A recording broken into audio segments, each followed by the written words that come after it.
The next person is the best person that I could ever imagine to tell you about the complexity of glycosphingolipids and especially the complexity of their measurement and analysis. And that's Steffany Bennett from Ottawa. Thanks, guys. 1 second, let's do this. Where is my talk? Siv, where's my talk?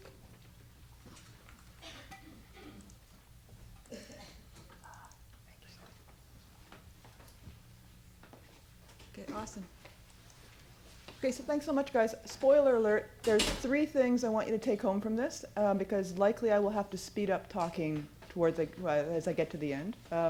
3 things I want you to take home and discuss, perhaps, is 1, glycers and glycosphings are not GBA1's only lipid target. There's a new lipid target that I'd like to bring up. It's actually old, but revisited. That will, I hope to show you, will link BMP with GBA1.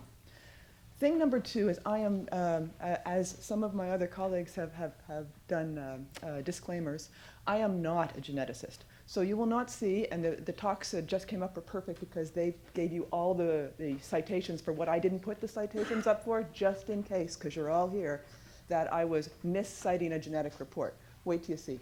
The pathways I'm going to show you, I'm a lipid bioanalytical chemist, and I love mass spectrometry. So what I'm going to show you here is the pathways for which the glycosphingolipid metabolic pathway network, by which perhaps, if there's collaboration, we might be able to work together to show how you can use lipidomics to actually identify variants and modifiers. So let's do it and see what we can do. Okay, so linking aberrant lysosomal sphingolipid metabolism to PD. Is GBA-PD a lysosomal storage disorder? Okay, I'm going to go on the table and say no. Or is it a larger metabolic disorder triggered by, here's the long sentence, compensatory changes in response to, Peter, sphingosine deficiency that are modulated by sex and age, or modulated by the variants in which each of us may have that would confer risk or resiliency? So give me a second. So I'm calling this genometabolomics or genolipidomics. So can we identify genetic metabolic modifiers of PD and DLB that localize to the lysosome that are unique? So what we're going to do is walk through the pathway from a lipid perspective, a lipid-centric perspective, and hopefully I'm going to show you as we go how lipidomics can help inform this. Okay, yes, PD absolutely, we just saw this all now. PD risk converges in the lysosome, but it doesn't mirror canonical lysosome disorders. So let's start with what we're here for, GBA1. So again, after 2 beautiful days, we know that GBA1 removes the glucose head group from glycers, generating ceramide, and the glucose head group from glycosphings, generating sphingosine. It does not remove, but hold on, I'm going to actually refute myself in a second. It does not remove the galactosyl head group, or does it? So we know that anything that alters GBA1 or GK's activity is genetic risk. And we know that GK's reduction enhances PD risk, but lysosomal storage disorders are mutations that reduce activity by 85%. And here's the thing, if one does the lipidomics, and here I'm black boxing with single, so all of these, we've been showing awesome lipid data, but we always talk about, or we often talk about total glycers. By the end of this, I'm going to show you some new data that suggests there's no way that total glycers, the total amount of glycers are actually elevated or changed in these disorders, especially in Parkinson's disease. Rather, it is anacyl chain specific, and that is dependent upon the modifiers and the variants that you yourself express as to which chains are altered. So in the lysosomal storage disorders, in Gaucher disease, for example, you see elevations, yes, in this case of total, you see elevations of glycers and glycosphings, the primary biomarker, of course, of Gaucher disease, and that's a single lipid, glycosphing, of course, but you see elevations from the get-go. You don't see this in Parkinson's disease. Oops. So as I'm going to walk through this, a similar pathway as Constantine, but I'm actually going to, in a little way, in a bit, talk about which lipids are actually affected and how they change in the context of lipidomics. So great. Glycer, so GBA is definitely a risk factor. So is GLB1. But what does GLB1 do? And the pathogenic variants, GLB1 will hydrolyze the D-linked galactose on Laxer, which is gal, glic, ceramide, sorry. And then each of the ceramides are at molecular level defined by their N-acyl chain. So GLB will remove that chain, generating glycsair. And yet this is a variant that is associated with risk of PD.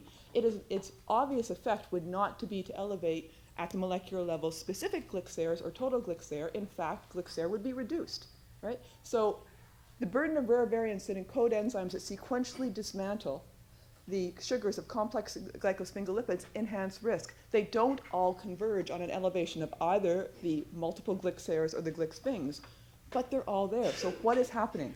Okay, again, GLA will take hydrolyze the complex sugars from gangliosides to generate the laxaires. GB4s by hex B, again, we're removing the sialic acids from complex sugars to generate the globosides from the globosides and gangliosides from these. My point of the story is that each of these mutations, in the context of the rare storage diseases, Tay-Sachs, for example, almost all of your GB4 species become dramatically elevated from birth. It does not happen in at least our lipidomic assessment of Parkinson's disease. You do see individual lipid changes, but of course they are person-specific, and I'm going to show you this in a second, depending on your modifiers. Okay, hex A, again, we keep going, and I keep pointing to you, and here we are only in the lysosome. I keep trying to emphasize here that the impact of these mutations that are risk variants would, from a biochemical standpoint, work to lower the levels of glycsair because you're not getting the modification down in the lysosome, not elevate them. GAL-C, which we just talked about, right? Responsible for the hydrolysis of GAL-Sairs to ceramides and from GAL-Sphinx to sphingosine. Again, another possible risk factor. SMPD1, which again, really beautiful talk just before me, which again, in this case, right, if SMPD1 pathogenic mutations would increase the levels of the different sphingomyelins present in the lysosome, decrease the numbers of ceramide, the levels of ceramides. So again, do you see there's not a convergence on elevation of glycsaires or glycsphings. There is one convergence that is going to be very interesting. ASH1, acid ceramidase. Again, just talked about this too, and again, beautiful work, and I'm going to start to show you the lipidomics on. It's also controversial. Schulman's, your amazing paper with the lysosomal burden has demonstrated possible pathogenic and or enzyme damaging mutations in the context of ASH1, which would have predicted to be loss of function. But yeah, ACDA, A's, Evels, and Cranch's group is nicely shown these are upregulated in GBA null cells. So, again, if we look at the pathogenic aspects of this, and again, each of these are a lysosomal storage disorder, the net impact of all of these potential variants would be to reduce the amount of sphingosine, and Peter, you brought this up earlier, reduce the amount of sphingosine that is available for recycling to go to the endoplasmic reticulum. Now, is GBA-PD mediated by aberrant metabolic compensation to the lysosomal depletion of sphingosine? Okay, I'm going to talk about sex and age because they're the easiest covariates, but this is actually individual and possibly personalized medicine, and we can now actually profile this. Give me a second. So lipidomics enables us to bridge the gap in knowledge between an individual's lipid metabolism and their vulnerability or resistance to, in my world, dementia when challenged by PD pathologies. And we were the first group, yay us, just as I say that from a Go Canada, to actually develop an MRM method, a multiple reaction method for quantification on the fly of glucosyl and galactosyl ceramides, of being able to separate the head groups between isomeric hexosyl lipids. This is done by Tao Nguyen Tran, who's in the audience, and Hongbing Su. So our claim to fame is that we're able to very sensitively identify your GAL and GLIC isomers at the molecular level. Okay, great. What good is this? Now, you asked an amazing question earlier in this yesterday in the talks, and the question was, in the context of age and the fact that postmenopausal women is the age group in which Parkinson's emerges, is there a difference in the enzymatic activity with age? And this is temporal cortex of wild-type mice. This is not humans. And what we're doing here is doing an activity assay, an AC activity assay, mass spec-based AC activity assay, where we're looking at each one of these different substrates and their conversion to sphingosine in lysates from temporal cortex. Again, this is an assay developed by Tao Nguyen and Tran.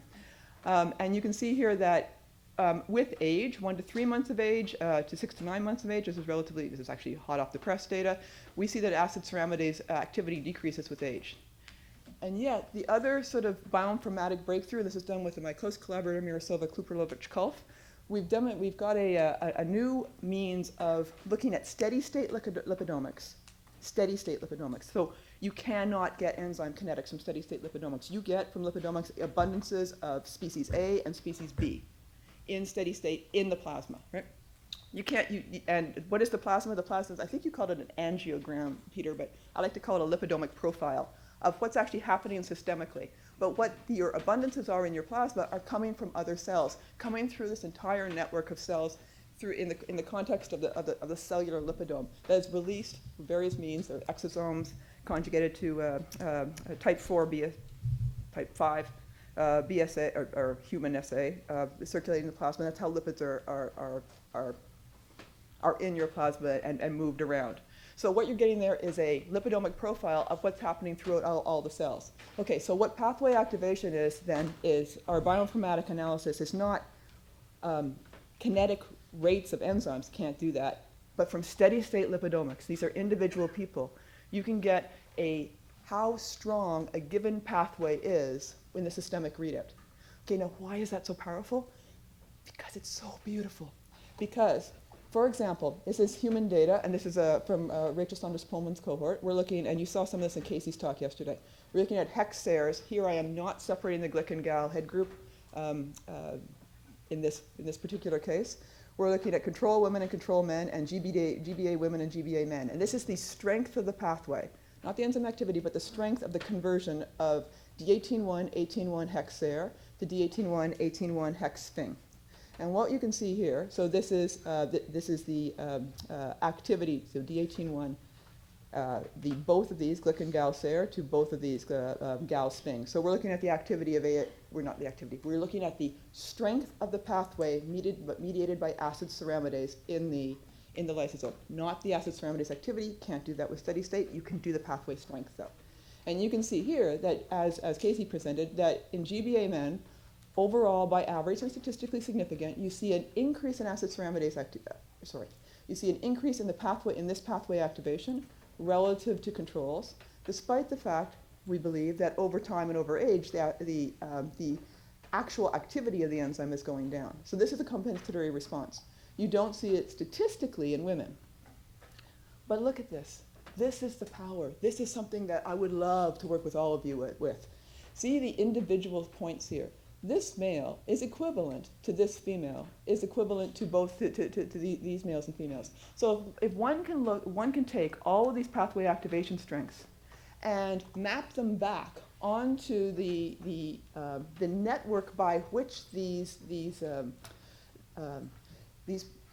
lipids are achieved at the chain length, and then come back to the geneticist and say, okay, in this person I am seeing these pathway activations altered. Is there a variant associated with these particular enzymes that would explain this result? And then we could actually we could do it both ways. We could do it from the lipidomic side and from the genetic side to actually search for modifiers. Okay, so what happens after sphingosine? So if sphingosine is released from the lysosome, and once sphingosine is generated, it does not stay in the lysosome, it's released almost immediately. And Peter, I totally agree that the ceramides, more ceramides are generated in the lysosome than are generated in the endoplasmic reticulum by the CRSs, but you don't get your ceramides out of the lysosome very easily until you hydrolyze them to sphingosine. Thus, okay, they're stuck here in the lysosome, and yet in PD you see a little bit, but you do not see a massive accumulation of lipids within the lysosome, and I'll show you why at the total level, in my opinion.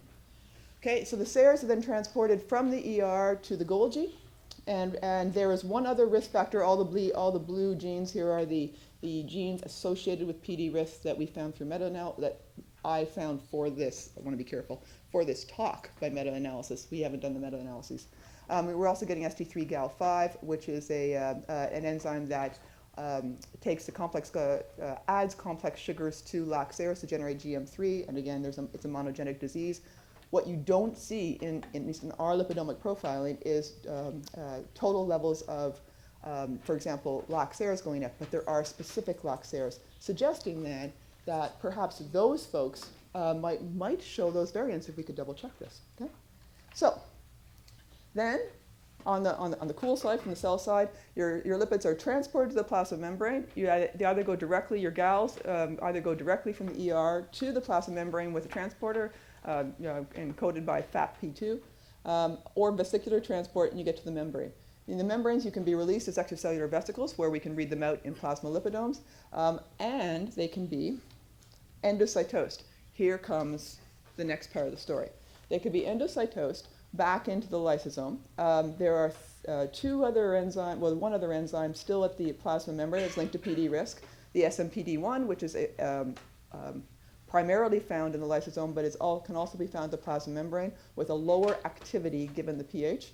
But you can also see possible alterations here at the plasma membrane, and you can detect those. Point of the story then is that these are endocytosed back into the lysosome, and here comes the BMP story. So we know BMP is, again, a series of lipids, not just one lipid. It's a number of lipids at the molecular level. These lipids are exclusively found in the late lysosome and the endolysosome. And at the late lysosome, it is believed primarily at the periphery, but of course, as we talked about earlier, in the endolysosome, and once it's in the endolysosome, you're finding your BMP internally at the internal membranes. Okay, here we go. Point 2. No one's talked about this yet. It's older. It's new and older literature, and it is beautiful. GBA1 and GBA2 that have dual functions that might be modified by BMP lipids. Here's the dual functions. We know that GBA1, GBA2 cleave the glucose head group and not the galactosyl head group, but it can do one other thing. This can be done in vitro. The glucosyl head group at physiological levels can be transferred to cholesterol, generating glycol. So so GBA1 is not only a hydrolase, it is a transferase. So you can have, so the removal of the head group, generating ceramide, the activity of the lysase activity of GBA1, that is also acts as a transferase. There's one other absolutely amazing thing. And that absolutely amazing thing is that while GBA1, this is a bit complicated, while GBA1 cannot cleave galactosyl ceramides, it cannot cleave the galactosyl head group. If you put cholesterol and a gal-cer together, GBA1 can transfer the galactosyl group to cholesterol. If you put gal-cer in with purified GCase, sorry, Greg, I am using the genetic term, I should not. If you put GCase1, if you put the purified enzyme with any galactosyl ceramide in the dish, it cannot take off the galactose head group. It can only transfer it in the presence together. So we know, and there's been some beautiful talks today, or yesterday, that BMP lipids are detected at higher abundance in the urine of LRRK2 and GBA-PD patients. What might this mean, and how could we look at it through the lipidome? Binding of BMP lipids to NP2, Neumann-Pick2 protein, again, a lysosomal storage disorder, will shuttle cholesterol from the intralysosomal membranes to the perimeter. So I'm not showing it in the cartoon here, but okay, we've got BMP in the intralysosomal membranes, and when it binds to NP2 there, it can take cholesterol, which has been by endocytosis is in the endolysosome and then the lysosome. It can take cholesterol, which would be with the BMP, and push it out to the perimeter. Okay? Now BMP lipids themselves also, on top of this, are cofactors for, oh my God, SMPD1, the alpha sphingomyelinase. Now, SM lipids, sphingomyelins, inhibit cholesterol transfer. So put it together of how this could actually work. Thing one, BMP, if it comes in context with lysosomal, well, in the endolysosome, would be increasing the activity of acid sphingomyelinase, thereby increasing this conversion, okay? And, thereby increasing the acid sphingomyelinase and decreasing the inhibition of cholesterol transfer. With me? Now, cholesterol transfer, now we've got cholesterol transfer at the lysosome, but two places. The endolysosome, I'll hurry. The endolysosome can shuttle things to the Golgi and shuttle to, obviously, to the endolysosome, the late lysosome to the Golgi and the endolysosome to the lysosome itself.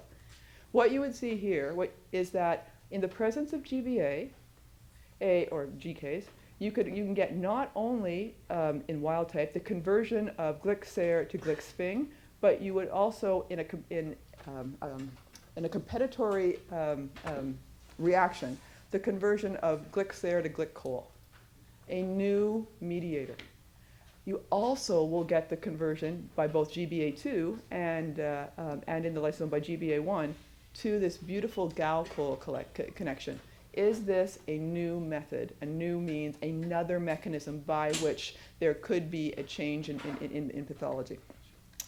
So, very quickly, is GBA transferase activity sexually dimorphic? And is GBA-PD a different metabolic disorder in men and women? Now, I'm using men and women as the low-hanging fruit, given that there are men who are like women, or gender, and there are women who are like men, both in how we walk, talk, and act, what we eat, how we smoke, what we do, and in our metabolism. So, but this is the low-hanging fruit of, okay, let's segregate by sex, let's disaggregate by sex, and see what happens. You saw some of this in Casey's talk, but I'm just going to walk very quickly through one more thing. Don't look at total lipid content. Don't look at total glycers. Don't look at total glycosphing is a single lipid. Don't look at total galcers. Look at the molecular level. It makes a difference. It's a reason why we have so many lipids. So for example, in this panel, what you're seeing is log2 fold change of the abundances in picomoles on the y-axis of, this is from Rachel Saunders-Pullman's cohorts of GBA-PD males versus age-matched control males.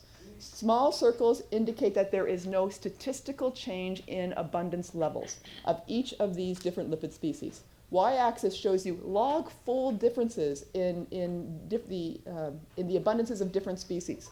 So honestly, guys, when you're looking at total lipids, you are only basically looking at this one glycal hexair, because this 1,000 picomoles per mil is overwhelming this 0.1 picomoles per mil, but they have biological function. So we talked about this. This is pathway activation in GBA-PD. The activation of GBA is of the GBA pathway is of course decreased in males relative to controls. Fantastic.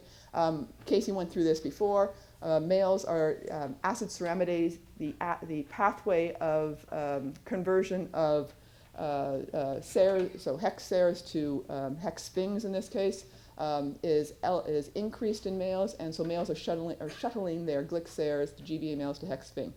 Okay, you saw that yesterday. Here's the hex col story that you did not see. So GBA-PD females. Here's another difference. Look at these abundances.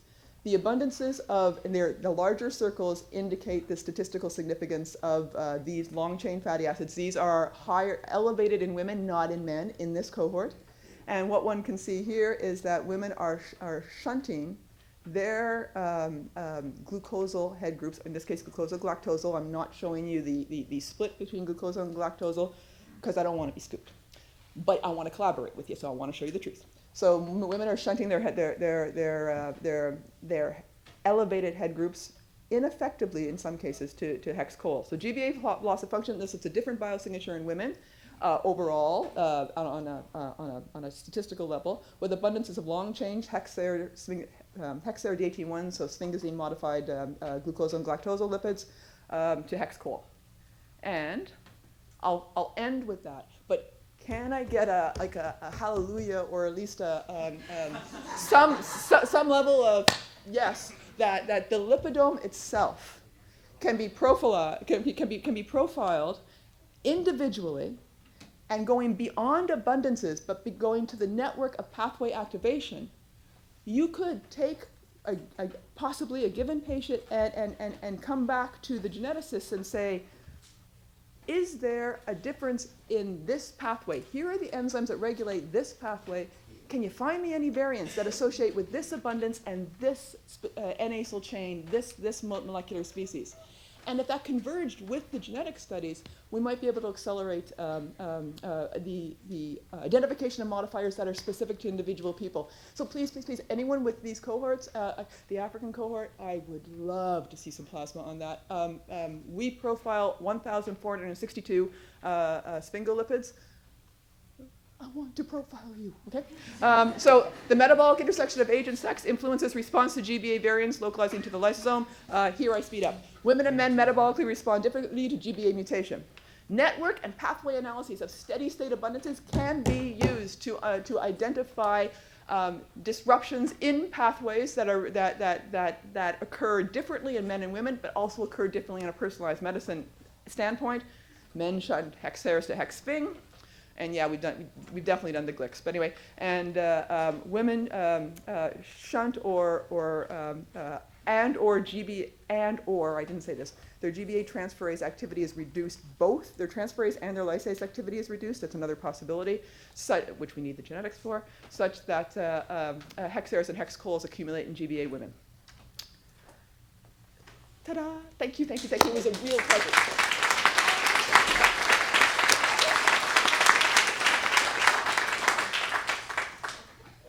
I am sorry, I get really, really excited about this. So. I'm exhausted. That was fantastic. I love that stuff, man. I love that feeling of like just being completely overwhelmed, because that's, okay. Robin, I'll call on you first. Oh, No. What was the source for this as plasma? The human work, the little bit of human work I showed is all plasma, all in collaboration with Rachel Saunders-Pullman in this case. Michael Sloshmacher's cohorts are not in here. Yeah, and Britt Mollenhor's are not in what I just showed, but it's plasma. Apologies. But given basically the isomers of glucoceramide with the fatty acid acyl chain being variant, and you look at least in mouse brain where we could actually visualize the nature of the glucoceramide that is stored in various areas of the brain by fatty acid acyl chain link. That would have a major effect on this too, in terms of probably even at a cellular level, but in the area in which Parkinson's disease is involved, you would like to see the largest changes, I would think. I would absolutely agree with you, and I would absolutely say from a clinical standpoint though, one important line of research in my lab is to whether or not there are proxies, lipid proxies in the plasma that are biomarkers of a different glycosphingolipid at the molecular level in the brain in the right region. So with Tamarin Lashley, we have, Irene Alec, Dr. Irene Alec showed you a little bit of this on her DocSping study. We have brain and plasma from obviously end-state folks to try to see whether or not we can tease out that relationship. Again, would love to get more of that. So. Fantastic work. Very exciting. This is so amazing. I loved your presentation. It was awesome. But I just want to ask you, having identified the fact that in women, the GCase mediated pathway is preserved under these conditions, or as you pointed out. Okay, well, hold on. I want to make sure I didn't talk too fast. The strength of the GCase mediated pathway is equally reduced in women as in men. So look at this graph here. So Okay. this is the pathway activation score of the conversion of a hexare to sare, GCase activity. Okay. That's women, that's men. Equally reduced. Equally reduced. What is different is that the pathway from hexare to hex-sping, in this case, because I'm not showing you the different chains, is more activated in men. So men have higher hex-sping. In women, and this is new data, which is going to kill me because she was supposed to have the draft of this paper at the conference. She's going to get it on Tuesday. So in women, two things are happening. The pathway of GCase is equally as impaired. So in women, you're getting elevations of these specific glycosphingolipid species. What you would expect with GCase inhibition Men, you don't get it because they're moving it all to sphing, right? Hex sphing. Also, you're getting an increase, a statistical increase in hex col. This could be for two reasons, because I was biased. Either, sorry guys, I gain a function in the gene, the protein encoded by GBA1, such that there is more transfer of the head group from the transferase activity, from glic seres to glic col, or it is impaired in women, the transferase activity, and not in men, such that your substrate, glic col, is elevated because it's a bidirectional pathway. So if I was not clear on that, I apologize. I'm trying to say that GBA1 enzyme, GCase1, has two functions, a transferase and a hydrolase. The hydrolase activity appears in our data to be down in men and women. The transferase activity might be different. And are there variants that segregate to this difference in transferase?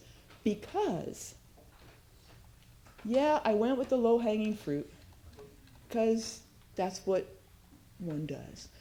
But like this male, in this particular, this is ASH1, doesn't have an increased activity relative to everybody else. So it is, I think the variants are person-specific. Sorry, I just took 20 minutes that I shouldn't have taken. So I'm going to give one more question. Great. When you look at that one person, Yeah, how static is that ratio over time with diet changes? Oh, Rachel, please don't hurt me on this because I'm not supposed to give all this data out. Dr. Saunders Pullman, she's got cohorts that are longitudinally followed. I'm going to hand wave because I can't tell you. I can tell you. It's stable until you have a second change of state. Okay. See what I mean? So it could be a marker of progression, but don't rip me off. Work with me, pretty please. Okay. No, that's the idea is to work here. Is if this is highly variable over time, it's not as helpful. But if it's static, No. It's not. I can give you the percent CVs. It's like well, tech variation, and like we're really big on the absolute sensitivity. I'm going to support her on that because when we were at LTI, we made a lot of measurements of glucose and plasma, PBMCs, CSF over time. And I might be fourfold different than Greg right now. Tomorrow I will be. After our snack I will be. And so this is actually the biggest thing that I don't get about the whole thing is how much traffic you have is something that's individual and it's pretty much preserved. I'm going to cut the rest of it, sorry Sebastian, till the lunch. And thank you three for a really exciting session.